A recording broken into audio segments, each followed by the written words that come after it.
evening, everyone. I'm Jillian Gray with your JCN News for this Wednesday, January 31st. Topping the news tonight, a lot's been said in recent days about what led to that twin engines crash that killed all on board. Well, a report into the tragedy has so far made several determinations. And according to Chief Investigator in the matter, Delvin Major, based on the licensed 45-year-old pilot Darren Clark was indeed not authorized to operate the multi-engine Piper aircraft. As we have been able to gather from the Federal Aviation Administration website, the pilot was in possession of a private pilot license, and he had an instrument rating for single engine aircraft only on that license. He also had a multi-engine rating added to his license. At some point after getting that license, he got a multi-engine pilot rating. And once you've gotten a instrument rating and you got a multi-engine rating, you're normally required to do the instrument portion for your rating again in the multi-engine aircraft. If you didn't do that, the FAA, Federal Aviation Administration, they will put a limitation on your license that says VFR day only.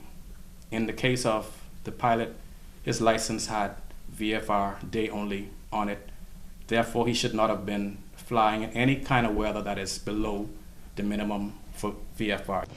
Investigations also called for authorities factoring in the weather at the time of the tragedy, as well as mechanics. That's why we're looking at the records for the aircraft, the maintenance records that was provided by the representative of the aircraft, of the company that owns the aircraft. So we're looking at, we're not zeroing in on the pilot. We're looking at everything in a general way. And as our investigation progresses, we may be able to say more whether the pilot played a greater role in the accident more so than the maintenance or the weather. Major confirmed that investigation into the crash should be concluded in about 6 months.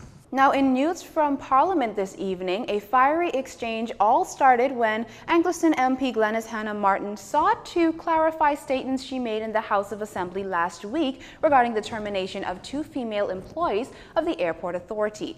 According to Mrs. Hannah Martin, the firings were the result of the workers' political ties. However, after failing to withdraw or substantiate the claims, the chair ordered they be erased from the record. Not stopping there, House Speaker DeWitt Halson Moultrie said he's discovered a pattern. The member for Angleston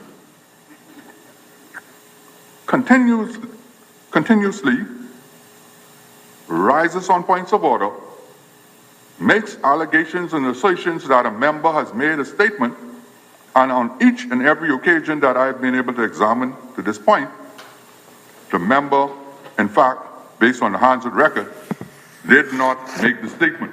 Standing in defense of his colleague, opposition leader Philip Davis argued that it was unfair that the chair had conducted an inquiry without making the Anglican MP a part of it and then drawing an adverse conclusion. Mrs. Hannah Martin was equally dumbfounded. I'm quite shocked, Mr. Speaker, that you have singled out this member who represents the good people of Anglican. You have singled out this member in a way in which you have gone to look at the Hansard in terms of every time this member requested. I'm sure I'm not the only member in this parliament who's requested the Hansard, but you have gone on a specific, language is used, you have targeted me, Mr. Speaker. The back and forth ended with the Anglican MP being named, the opposition walking out, and the chair making his ruling. Sergeant at Arms, you are hereby notified that the member for Angleston is hereby suspended from this parliament and that the member is not entitled to enter the precincts of this parliament until otherwise determined by this House and the chair. Outside Parliament, Mr. Davis and Mrs. Hannah Martin had this to say. I consider it very personal in nature and very, I think it's, I don't want to use language to describe it.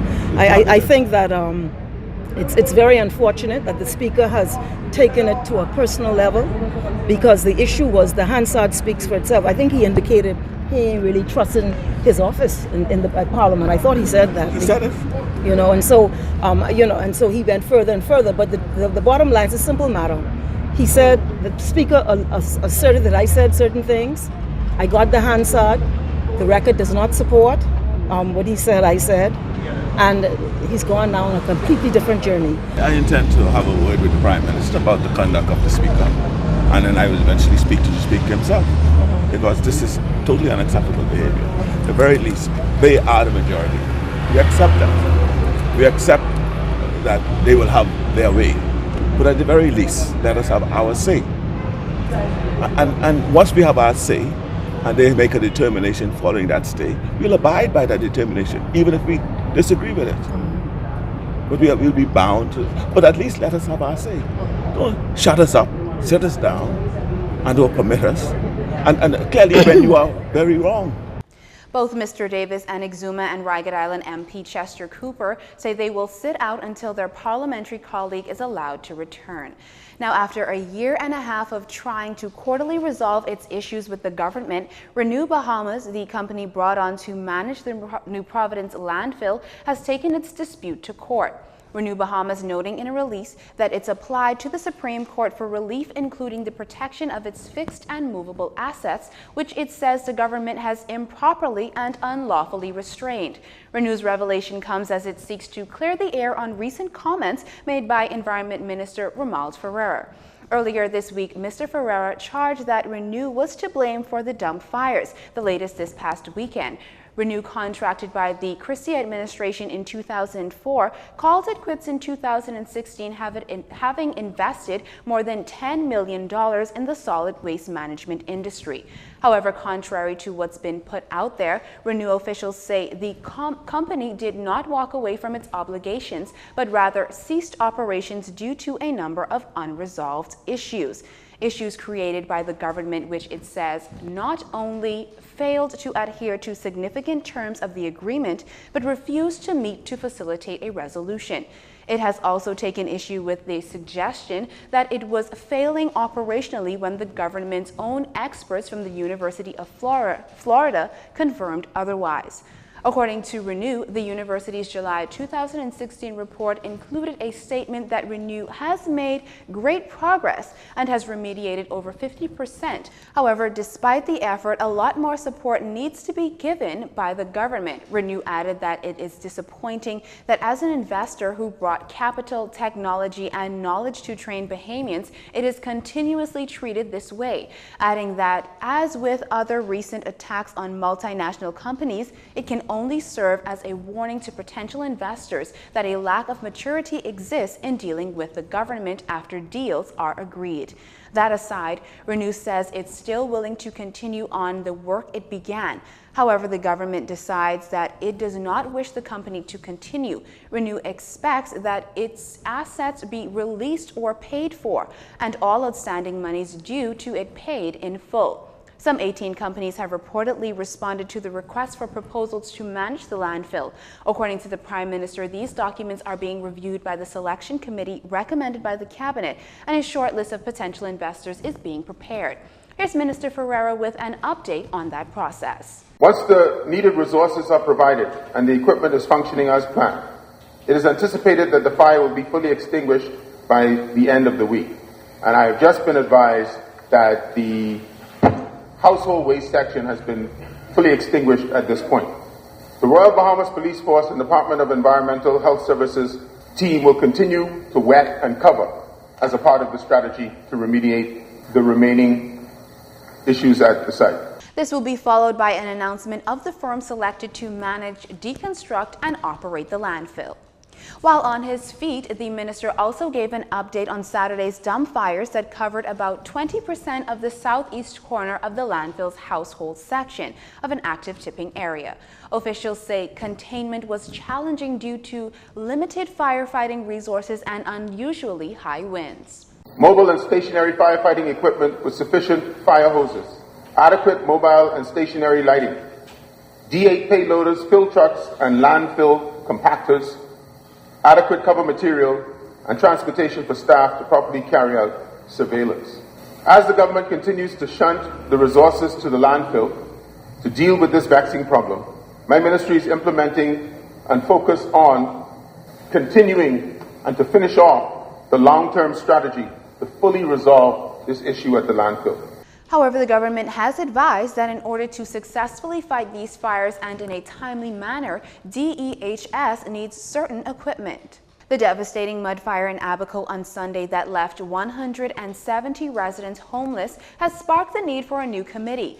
Giving an update on the state of affairs in Abaco this morning was Area MP Darren Hanfield, who said that an inter-ministry committee was formed to remediate the issues of unregulated developments. This sectoral, multi-ministry, multi-agency approach taken by the government of the Bahamas anticipates the production of a comprehensive report with recommendations to have unregulated communities like the mud removed from the Bahamian landscape in an orderly, well-considered and humane manner. The committee is led by Labor Minister Dion Folks and includes the Ministry of Housing and Environment, Ministry of Social Services and Urban Development, Ministry of Health, Ministry of National Security, the Office of the Attorney General, and the Ministry of Agriculture and Fisheries. Hanfield said as these communities present a myriad of complexities, including that of health and social, they are taking steps to ensure that the mud and other such communities are adjusted through systematic means. This segment of the news was brought to you by Alive.